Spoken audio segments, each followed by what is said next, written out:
भैरवनाथ महाराजांच्या मंदिराचा त्या ठिकाणी आशीर्वाद घेतला आणि त्यांच्या साक्षीने या ठिकाणी प्रचाराचा नारळ फोडलेला आहे। माझ्या अगोदरच्या सर्वच भक्तांनी आपला मनोगत व्यक्त करत असताना एकूण जो काही प्रतिसाद आहे तो आपल्या सगळ्यांना सांगितलेला आहे। आणि आजच्या या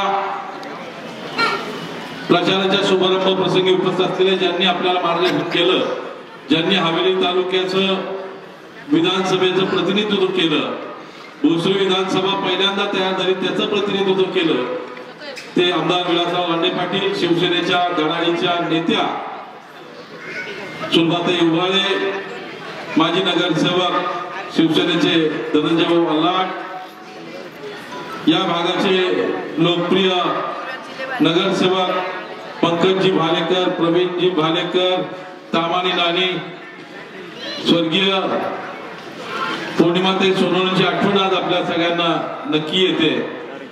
त्यांचे पती रवींद्रप्पा या ठिकाणी आवर्जून उपस्थित असलेल्या जिल्हा परिषदच्या माजी सदस्य शीलाताई शिंदे, त्याचबरोबर या ठिकाणी रवी लांडगे उपस्थित होते। त्यांना पुढे अंकुश भाऊंचा वर्षश्राद्धाचा कार्यक्रम असल्यामुळे त्या ठिकाणी जावं लागलं। व्यासपीठावर उपस्थित असलेले शरद तात्या भालेकर, शिक्षण मंडळाचे माजी सभापती धनंजय भालेकर, राहुल पवार, आमचे थोपटे काका, प्रवीण शेठ सोनावणे, केडी वाघमारे, मामा मामी काटे मामी, दादा नरळे, नितीन बोंडे साहेब,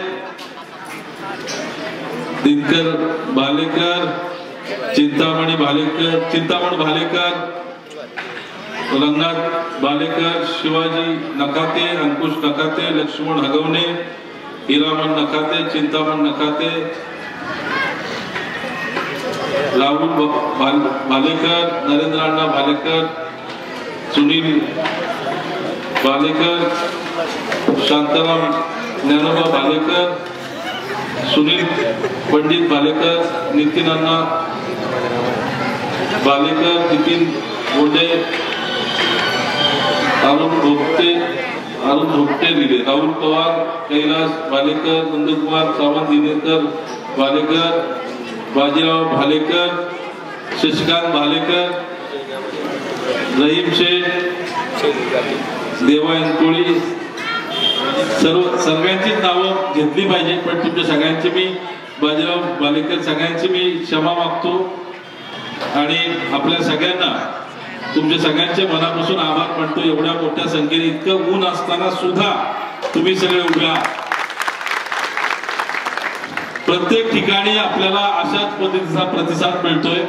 आज निवडणूक माझ्या एकट्याची राहिली नाही, या ठिकाणी उपस्थित असलेला भोसरी विधानसभेतला प्रत्येक माणूस स्वतः उमेदवार असल्यासारखं काम करतोय। ही खऱ्या अर्थानं परिवर्तनाची नांदी आहे आणि सगळी भूमिका आपण सगळ्यांनी का घेतलेली आहे की मागच्या 10 वर्षामध्ये ज्यांच्या हातात या विधानसभेची सूत्र दिली त्यांच्याकडनं ज्या काही अपेक्षा सगळ्या नागरिकांनी ठेवल्या होत्या त्या अपेक्षाचा भंग झालेला आहे। ज्या तळवडा परिसरामध्ये आपण राहतो, हा जो परिसर आहे, सुलभाताईने उल्लेख केला की तुमच्या भागातल्या जमिनींचे भाव किती आहेत, तुमच्या भागातल्या दुकानाला भाडं किती मिळतं, तुमच्या भागामध्ये तुम्हाला अधिकृत बांधकाम करता येतं का, त्याच्यामुळे तुमच्या भागाची जी काही अधोगती झालेली आहे, तुमचं तळवडेकरांचं स्वतःचं वैयक्तिक, जसं इतर गावांमध्ये आम्हाला सगळ्यांना जमिनी तशा तुम्हालाही जमिनी होत्या, परंतु तुमच्या जमिनींना भाव नाही, त्याचं कारण हे रेड झोन आहे। आणि मग रेड झोन हटवण्याचं काम शब्द कोणी दिला आपल्याला, 10 वर्ष त्यांना आपण संधी दिली। या 10 वर्षामध्ये केंद्रात सरकार त्यांचं आहे, राज्यात सरकार त्यांचं आहे, परंतु त्या ठिकाणी आपला रेड झोनचा प्रश्न मिटला नाही। वास्तविक पाहता आज रेड झोन पूर्ण देशभरामध्ये वेगवेगळ्या ठिकाणी आहे। हा इंग्रजांच्या काळातला जो कायदा, ज्या ठिकाणी अम्युनिशन ठेवलं जातं त्या परिसराच्या काही भागामध्ये अशा प्रकारचं रेड झोन त्या ठिकाणी डिक्लेअर केला जातो। इंग्रजांच्या काळामध्ये हा कायदा तयार झाला। वास्तविक आज जग इतकं पुढे गेलंय इतर देशामध्ये अशाच प्रकारचे ॲम्युनिशन फॅक्टरीज त्या ठिकाणी आहेत. मग त्या ठिकाणचा अभ्यास करून त्या ठिकाणी कुठली टेक्नॉलॉजी त्या देशाने वापरलेली आहे याचा अभ्यास करून तिथं या रेड झोन संदर्भात त्या परिसरातल्या नागरिकांसाठी नेमकी काय भूमिका घेतली, किती अंतरापर्यंत रेड झोन आहे, या सगळ्या गोष्टीचा अभ्यास करून त्या ठिकाणी खरं म्हणजे कोर्टात असेल, संरक्षण खात्यात असेल, वेगवेगळ्या ठिकाणी त्याचा पाठपुरावा करणं गरजेचं होतं. परंतु या 10 वर्षामध्ये ते केलं गेलं नाही. त्याच्यामुळे हा अन्याय तुमच्या आमच्या सगळ्यांना या परिसरामध्ये झालेला आहे. आपल्या भागामध्ये आज ट्रॅफिकची मोठी समस्या आहे. चिखली, तळावड, मोशी या रोडवरती, हा रोड विलासराव लांडे पाटलांच्या काळामध्ये झाला, त्याच्यावरती त्यांनी उल्लेख केला. आज त्या काय डांबर पडलं का माहित नाही, परंतु जी ट्रॅफिकची समस्या आपण रोज त्रास सहन करतोय, तासन तास तुम्हाला त्या ठिकाणी ट्रॅफिकला सामोरं जावं लागतं. त्याच्यासाठी काय काम केलं 10 वर्षामध्ये हे त्यांनी सांगितलं पाहिजे. या 4ही नगरसेवकांनी प्रयत्न केला. तुम्ही मागच्या काही दिवसापूर्वी तुम्हाला आठवत असेल बातमी आलेली, या सगळ्यांनी पंकज भालेकरांनी पुढाकार घेतला, पालकमंत्र्यांना विनंती केली. मी त्या गोष्टीचा साक्षीदार आहे, मी बरोबर होतो की आमच्या भागामध्ये काही रस्ते आहेत, जे रस्ते ताब्यात घेऊ शकतो आपण, परंतु त्या शेतकऱ्यांना, जागा मालकांना योग्य मोबदला दिला पाहिजे. रेड झोनमुळे त्या ठिकाणी त्यांना मोबदला देताना TDRचा आणि जो काही आर्थिक मोबदला दिला जातो तो फक्त 0.50% दिला जातो. वास्तविक इतर ठिकाणी जो काही मोबदला दिला जातो तो दुपटीने दिला जातो. म्हणजे एखाद्या जागेमध्ये जर रोड असेल, रिझर्वेशन असेल, तर त्याला जो TDR किंवा ते काही भूसंपादनातून पैसे मिळतात ते दुप्पट मिळतात, तुम्हाला 50% मिळतात. त्याच्यामुळे लोकांवरती अन्याय होतो. आणि दुसरं रेडी रेकनरचा रेट आहे, TDRचा किंवा मोबदल्याचा रेट कधी कशावर ठरतो, तुमच्या आरात रेडी रेकनर जो आहे, जमिनीची जी किंमत दाखवली जाते त्याच्यावरती. तुमच्या इथल्या रेडी रेकनरचा रेट कमी आहे, त्याच्यामुळे तशा प्रकारची मागणी पंकज भालेकर, प्रवीण भालेकर, तामाले नानी आणि पौर्णिमा त्यांनी दादांकडे केली होती. आणि त्याचा पाठपुरावा गेले अनेक दिवस आम्ही सगळी मंडळी करतो. ते जर आपण केलं असतं, वास्तविक हे काम कोणाचं आहे, हे आमदारांचं काम आहे, परंतु हे कोण करतंय, हे तुमचे नगरसेवक करतात. यांना 5 वर्षामध्ये इतका त्रास दिला महापालिकेमध्ये, आम्ही सगळे साक्षीदार आहोत. कुठल्याही तळावड्याची फाईल आली, कुठल्याही तळावड्याचं काम आलं की ते अडवायचं काम प्रशासनाने करायचं. कुणाच्या सांगण्यावरनं? आमदारांच्या सांगण्यावरनं. अहो तुम्ही हा जो तुमचा गायरानाचा परिसर आहे, या ठिकाणी सुरुवातीने उल्लेख केला, आपला अनेक वर्षाचा प्रयत्न होता. आधीच्या नगरसेवकांनी सुद्धा त्या ठिकाणी प्रयत्न केले की ते डिअर पार्क व्हावं, ते झालं नाही. आज तुमच्या या 4ही नगरसेवकांनी पाठपुरावा केला.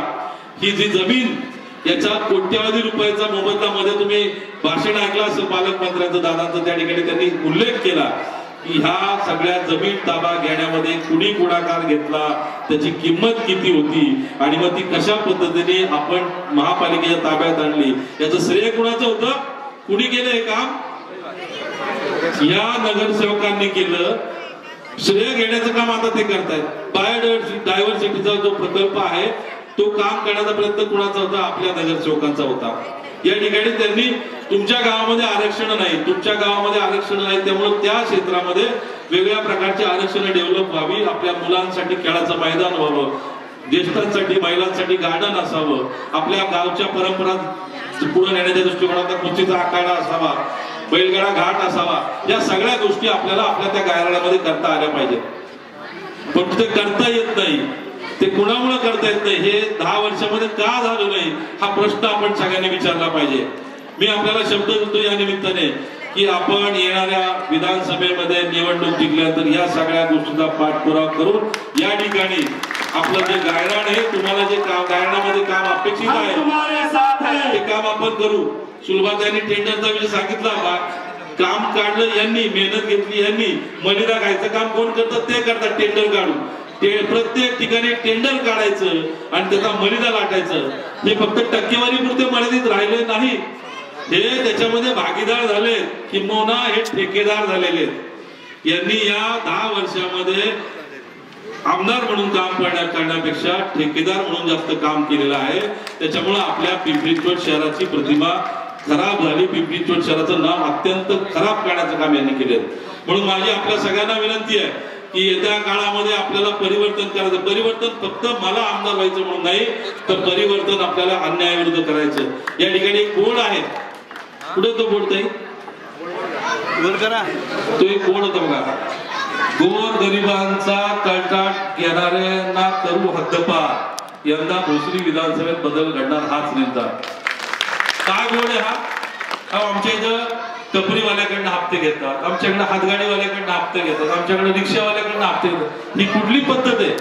अहो तो गरीब माणूस कष्ट करतो, रोज मेहनत घेतो, पैसे कमवतो, त्याच्याकडनं तुम्ही तुमच्या लोकांनी अशा पद्धतीने त्या ठिकाणी हप्तेखोरी करावी. आणि म्हणून आपल्या सगळ्यांना येणाऱ्या काळामध्ये परिवर्तन करायचंय. आणि म्हणून आपल्या सगळ्यांना विनंती, 20 तारीख जवळ आलेली, येणारे 15 दिवस आपल्यासाठी अत्यंत महत्वाचे आहेत. आपल्या सगळ्यांना मेहनत घ्यावी लागेल. प्रत्येकाला आपल्या निवडणूक चिन्ह, आपलं नाव हे सांगून त्या ठिकाणी मतदानासाठी आणावं लागेल. आणि त्यासाठी आपण हे 15 दिवस सगळ्यांनी मेहनत घ्यायची. येणाऱ्या 23 तारखेला गुलाल आपणच उधळणार आहोत. आणि या